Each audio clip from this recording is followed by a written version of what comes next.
Welcome to Many Mania. I am Mandeep Mani and this story is the part of UI universe.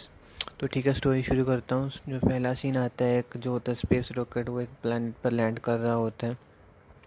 सभी उसके monitors पर जो होती हैं रीडिंग्स बिल्कुल सही चल रही होती हैं। दूसरी तरफ जैसे ही वो वहाँ पर लैंड करता है तो जिस संस्था ने ये भेजा होता है वहाँ पर एक सेलिब्रेशन शुरू होता है कि उनका ये मिशन सक्सेसफुली कंप्लीट हुआ है। सभी बंदे वहाँ पर बहुत ज़्यादा एक दूसरे को बधाइयाँ दे रहे होते हैं और जो यहाँ पर टीम पहुँच रही होती है ये भी खुद को अप्रिशिएट करती है और आगे के लिए बोलती है कि हमें जो है अब थोड़े से यहाँ पर सैंपल कलेक्ट करने हैं और कुछ समय के बाद यहीं पर आके मिलना है। उनको 24 घंटे के लिए वहाँ पर रखा जाता है। कल उनके पास ये टाइम है जिसके बाद जो रॉकेट है दोबारा लॉन्च हो जाएगा उनके होम प्लेनेट के लिए। और जो दूसरे बंदे होते हैं एक्सपर्ट, वो देखते हैं कि एक्सपायर जो उनका एटमॉस्फेयर है इस प्लेनेट का वो ठीक है, वो वहाँ पर ज़िंदा सर्वाइव कर सकते हैं। और जो होता है वो सभी वहाँ पर डीप ब्रेथ्स लेने शुरू कर देते हैं। के बाद एक बाहर आते हैं और जो होता है सैंपल कलेक्ट करने के लिए अलग अलग दिशाओं में चले जाते हैं। जैसे सभी लोग वहाँ पर चले जाते हैं तो ये दूसरा बंदा वहाँ पर मॉनिटर के लिए बैठा होता है। वो भी थोड़ा सा अपने आप को रिलैक्स करने के लिए पीछे चला जाता है। बट जो होता है क्या, वहाँ पर जो फ्रीक्वेंसीज होती हैं अप डाउन करना शुरू कर देती हैं और वहाँ पर सभी फैल चुके होते हैं। सभी एक सिमिलर पॉइंट पर पहुँचते हैं बट डिफरेंट डिफरेंट टाइम पे सभी वहाँ पर जाते हैं, उस चीज़ को देखते हैं। वहाँ पर एक रिवर चल रही होती है जिसमें से अलग अलग चीज़, अलग अलग तरह की परछाइयाँ या कहते हैं शेप्स बन रही होती हैं जो सबको कुछ ना कुछ इंडिकेट करती हैं। और सभी वो सीन देख कर दूसरी तरफ चले जाते हैं और वापस आने के लिए फिर उनका जो प्रोसीजर होते शुरू हो जाता है। डायरेक्ट वही सीन दिखाया गया है कि अभी 24 घंटे पूरे हो चुके हैं।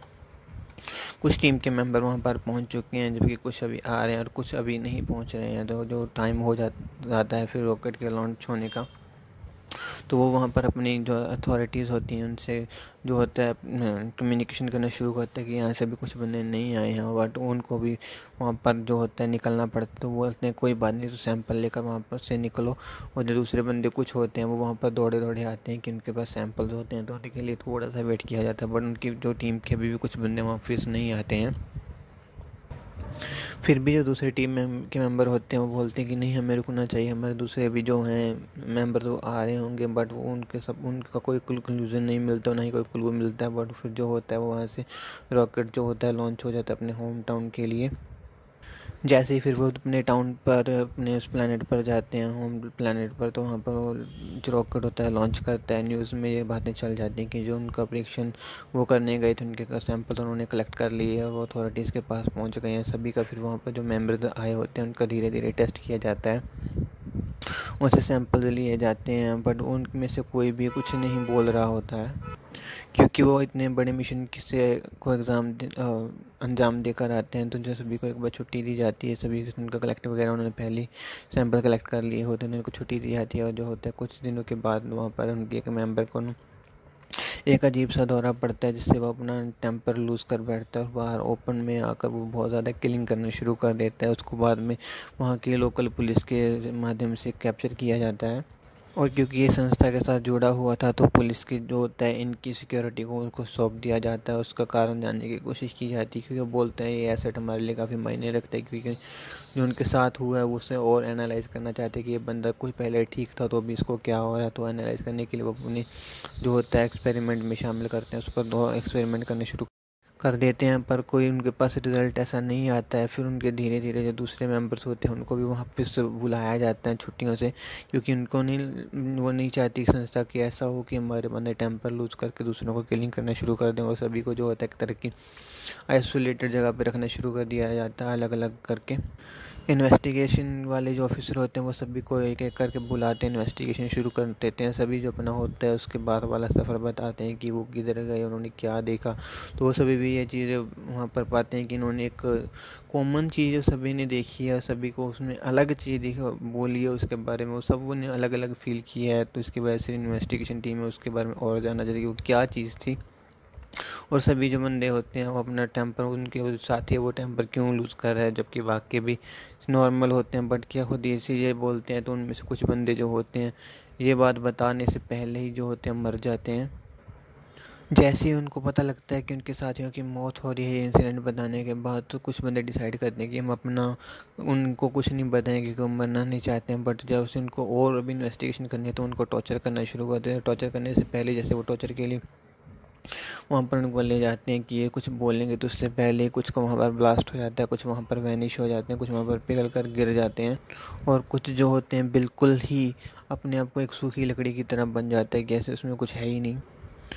अभी जो उनके मेंबर्स में से सिर्फ 3 बंदे हैं जो बाकी हैं, जो भी वो मिशन का पार्ट थे, बट वो ज़्यादा भी काफ़ी कंफ्यूज हो गए हैं पर्टिकुलरली कि वो अभी करें तो क्या करें। अगर वो बताते हैं तो भी मरते हैं, नहीं बताते हैं तो भी मरती, क्योंकि उनके कुछ साथियों ने तो बोला कि कुछ बोला ही नहीं था उसके बारे में, फिर भी उनकी जान चली गई है। तो वो बहुत ज़्यादा कन्फ्यूज़न में, वो डिसाइड नहीं कर पाते कि उनको क्या करना चाहिए।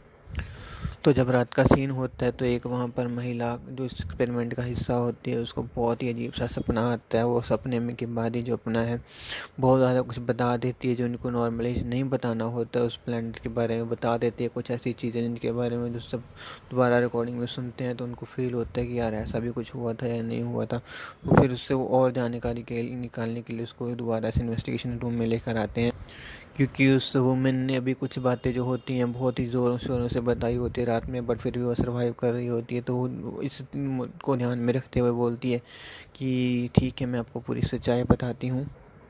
और वो बताना शुरू करते तो उसकी जो टीम का दूसरा मेंबर होता है जो मेल वहाँ पर आ जाता है। बता वो औरत होती है, बट जो होते हैं इस पर उसका कुछ ना कुछ असर होने लगता है, ये काफ़ी ज़्यादा एग्रेशन में आ जाता है।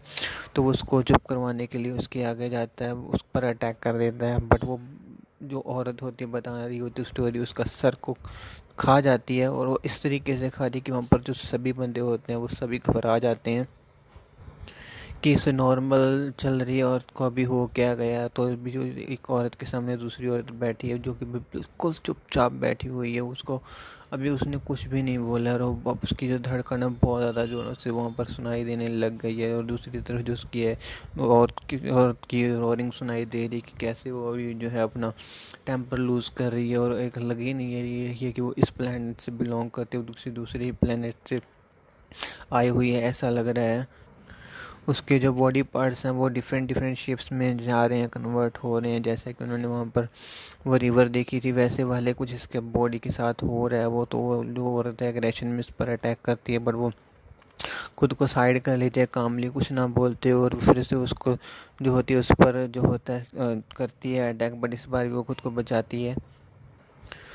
फिर वो दूसरी तीसरी बार जब अटैक करती है तो उस पर आकर झपटी पड़ती है, बट वो उसको दूर करके फेंक देती है। और फिर जैसे उसको दूर फेंक देती है तो उस पर जो होती हैं जो उस अथॉरिटी के सिक्योरिटी से वहाँ पर गोलियाँ चलानी शुरू कर दी जाती है, क्योंकि उनको ऑर्डर मिल जाते हैं कि अभी इसको ख़त्म कर दो, कि ये बहुत ज़्यादा डेंजरस हो चुकी है, और अगर उसने इस औरत को भी मार दिया तो उनके पास कोई नहीं बचेगा जो इन्फॉर्मेशन हमें बता पाए।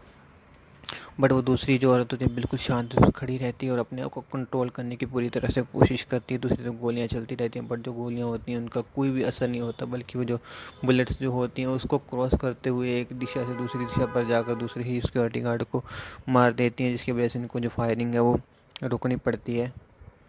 फिर दोबारा से जो एक बड़ी सारी रोर करती है और उसकी तरफ से दोबारा अटैक कर देती है, चीखते चिल्लाते हुए आते हैं, बट जैसे वो उसके पास पहुंचती है तो उसी के जो होते हैं बॉडी एकदम ब्लास्ट हो जाती है, उसकी जो बॉडी पार्ट्स होते हैं इधर उधर बिखर जाते हैं उसको, और वो बिल्कुल ही ऐसे गिरती हैं कि जैसे एक न जाने कौन सी चीज़ को जब हम ज़्यादा ब्लास्ट करते तो वो गिरती रहती है। उसके बाद वो जो लेडी बच गई होती है जिसने अभी तक कुछ नहीं बोला होता, वो काफ़ी गहरी जो होती है सांस लेती है और अपने हाथ ऊपर कर देती है।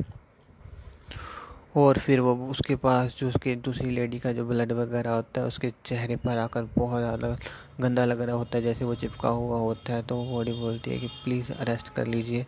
उसके बाद जो स्टोरी जो होती है वो ख़त्म हो जाती है। ये लेडी उनको आगे क्या बताती है, इसका क्या होता है, इसके बारे में आपको जल्दी बताया जाएगा। स्टोरी आगे कंटिन्यू की जाएगी। और ये जो स्टोरी है इसका नाम है रेड लेडी। ये यूआई यूनिवर्स का पार्ट है। स्टोरी अच्छी लगी हो या आप कहीं और से आ गए हैं तो प्लीज़ चैनल को सब्सक्राइब कर दीजिए, लाइक कीजिए, ऐसी और स्टोरीज आएंगी इस चैनल पर। और आप मैं इसको कैसे इम्प्रूव कर सकता हूँ यहाँ फिर इस स्टोरी को सुनने के दौरान या बाद में आपको पहला थॉट क्या आया उसको प्लीज़ कमेंट में शेयर कीजिए। बाकी अपना ख्याल रखिए, अपनी सेहत का ख्याल रखिए। Thank you guys.